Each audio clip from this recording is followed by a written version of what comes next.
While PC gaming is more popular than ever, the handheld PC gaming market has been growing slowly over the years. There's a certain appeal to having full-fledged PC games playable on the go, especially when traveling. What are some of the best choices available?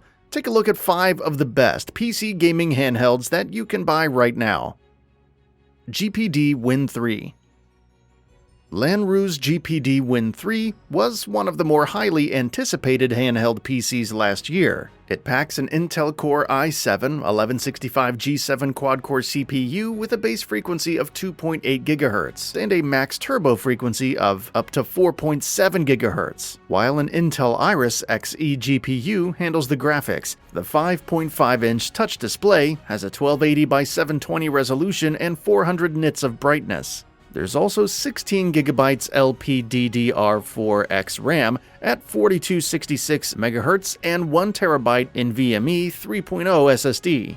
Along with 2 analog sticks, shoulder buttons, triggers, analog pad, and face buttons, the GPD Win 3 also sports a small QWERTY keyboard that slides out from behind. On top of being backlit, it also offers vibration feedback. The total package weighs 1.21 pounds and has a 45.62 watt-hour capacity battery. Performance-wise, Notebook Check benchmarked the same configuration with a slightly weaker Core i7-1135G7 at 768p resolution and medium settings. It achieved an average of 55.6 frames per second in The Witcher 3 Wild Hunt, 60.9 frames per second in Grand Theft Auto 5 with 4 times anisotropic filtering, and 64.2 frames per second in Dota 2 Reborn. So overall, you can expect slightly better scores with the i7-1165G7. At $1,209.99, the GPD Win 3 is on the costly side. In terms of handheld PC performance, it's reliable, but the battery life can be low in heavier games, averaging 1.5 to 2 hours of playtime. One XPlayer One S. The One XPlayer One S by Zamu looks stylish with its black finish and orange highlights, but also offers a variety of configurations. The 1GB model costs $1,379.99 and comes with an Intel Core i7-1195G7 with a base frequency of 2.9 GHz. Along with an Intel Xe GPU, it offers 16GB LPDDR4X RAM at 4266 MHz, a 1TB NVMe 3.0 SSD, and a 15,300 mAh capacity battery. The display is 8.4 inches, with a 2560 by 1600 resolution and touch support. At 819 grams with a kickstand in case you want to give your hands a rest and play with a controller, the One XPlayer One S packs a lot of power. In Grand Theft Auto 5, it delivers 30 to 35 frames per second in very high settings at 1080p resolution. The battery life is roughly 4 hours based on the type of game.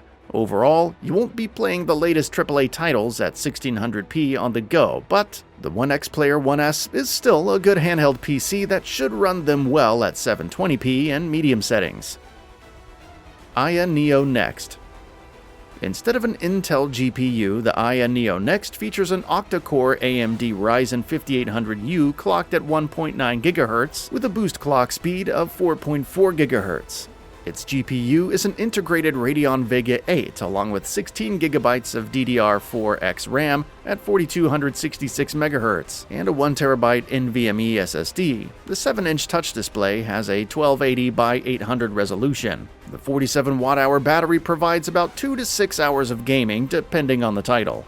It sounds good overall, but costs $1,315, so you have to decide if the extra performance, which will also vary for each title, and battery life are worth it. Of course, if you're also using this as a potential desktop replacement, then it's not too bad, though a docking station is required. So how does it work out in terms of performance? On low settings, it averages 93 frames per second in Gears of War Tactics, 54 frames per second in Forza Horizon 5, which hits 43 frames per second on medium, 36 frames per second in Red Dead Redemption 2, and 48 frames per second in Fallout 4. This is according to IGN's review of the advanced configuration, which features the same specs but with 2 terabytes of space. The Aya Neo Next isn't perfect and is a tougher sell than the One XPlayer One S, GPD Win 3, or even the Steam Deck. it's still a decent alternative, especially for those who don't care about price. One GX1 Pro. The One GX1 Pro is marketed as a PC mini laptop instead of a handheld PC, which sounds like the same thing, but the former feels more like a laptop replacement than a full-fledged gaming handheld. Nevertheless, it has an Intel Core i7-1160G7, an Iris Xe GPU, and 16GB LPDDR4X with a 4266Hz frequency. It also includes a 512GB NVMe SSD and 12,000 mAh battery. The display features 7 inches with a 1920 by 1200 resolution and touch support. Compared to the GPD Win 3, the mini keyboard is a prominent feature, positioned just below the display. It includes 2 analog sticks, face buttons, and a D-pad, but no triggers or bumpers. The analog sticks are like Joy-Cons, which can be detached from the main unit. According to ETA Prime on YouTube, it averaged above 55 frames per second on normal settings and 720p in Grand Theft Auto V, above 70 frames per second in Overwatch on medium settings and 720p, and around 65 frames per second on Forza Horizon 4 at 720p on low settings. Steam Deck. Of course, if it's available, then the Steam Deck should be your first option. It has an AMD Zen 2 APU running at 2.4 to 3.5 GHz, an RDNA 2 GPU running at 1 to 1.6 GHz, and 16GB LPDDR5 RAM. Storage varies based on the price: 64GB eMMC for $399, 256GB of NVMe SSD for $529, and a high-speed 512GB NVMe SSD for $649. Each one comes with a high-speed microSD slot for further storage. The display is a 7-inch, 1280 by 800 resolution screen with 400 nits of brightness and touch support. The battery is 40 watt-hour, which provides 2 to 8 hours of gameplay depending on the game, along with the usual face buttons, D-pad, analog triggers and bumpers, and analog sticks with capacitive touch. It also has HD haptics.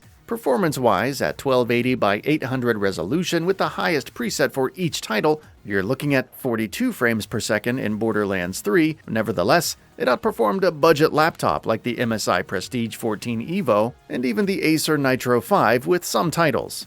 It's also worth noting that several games have been specifically optimized for the Steam Deck, so even if they're not running at crazy settings, performance is still pretty stable. By comparison, the performance of titles on other handheld PCs will always vary. All in all, if a handheld PC for gaming is your goal, then the Steam Deck provides good performance and excellent value for money. Plus, it's only 669 grams, making it highly portable. That's all for now. If you enjoy what you saw, please hit the like button. And if you're new to the channel, now is a great time to subscribe. We upload brand new videos every single day. After subscribing, don't forget to enable all notifications by clicking the bell icon. Thanks for watching this video, and we'll see you next time, right here on Gaming Bolt.